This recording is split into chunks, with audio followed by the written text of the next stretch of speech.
ಓಹೋ ಏನಪ್ಪಾ ಮನೆ ಹುಷಾರಿಲ್ಲ ಅಂದ್ಬಿಟ್ಟು ಔಷಧಿ ಮಾತ್ರೆ ಎಲ್ಲ ಬರ್ಕೊಟ್ಟಿದ್ನಲ್ಲ, ಏನು ಸರಿ ಹೋಯ್ತಾ? ಡಾಕ್ಟ್ರೆ ಸರಿ ಹೋಯ್ತು, ಆದ್ರೆ ಹುಣ್ಣಾಗ್ಬಿಟ್ಟು ಕೂದಲೆಲ್ಲ ಉದುರ್ತಾವೆ. ಆ ಎಲ್ಲಪ್ಪ? ಇಲ್ಲೇ.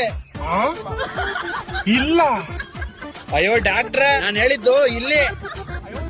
ಓ ಇಲ್ಲ ಡಾಕ್ಟ್ರೆ ಹೊಸಿ ನೋಡ್ ಡಾಕ್ಟ್ರೆ, ಹೊಸಿ ಹುಣ್ಣಾಗಿರೋ ತರ ಏನೋ ಆಗ್ಬಿಟ್ಟದೆ. ಎಲ್ಲ ಬೊಕ್ಕೋ. ಓ ಏನೋ ಇದು ಬ್ರಹ್ಮಾಂಡ, ಇದಕ್ ಪ್ಲಾಸ್ಟಿಕ್ ಸರ್ಜರಿನೇ ಮಾಡಿಸ್ಬೇಕು ಕಂಬಿಡು, ಸಣ್ಣ ಪುಟ್ಟದಕ್ಕೆಲ್ಲ ಆಗಲ್ಲ ಇದು. ಪ್ಲಾಸ್ಟಿಕ್ ಸರ್ಜರಿಗೆ ಎಷ್ಟಾಯ್ತು ಡಾಕ್ಟ್ರೆ ಅದು? ಹೆಂಗೆ ನೋಡಿದ್ರು 2-3 ಲಕ್ಷ ಎತ್ ಮಡಿಕಬಿಡು, 2 ಎಕರೆ ಹೊಲ ಫಿಕ್ಸು. ಕಳ್ಳನ್ ಮಗ ಡಾಕ್ಟ್ರು ದುಡ್ಡು ನೋಡ್ತಾನೆ, ಗಾಡಿ ಒಂದ್ ಗತಿ ಮಾಡ್ತೀನಿ ಅವನಿಗೆ. ಡಾಕ್ಟ್ರೆ ಪ್ಲಾಸ್ಟಿಕ್ ನಾವೇ ಕೊಟ್ರೆ ಎಷ್ಟಾಗುತ್ತೆ? ನನ್ನ ಮಗನೇ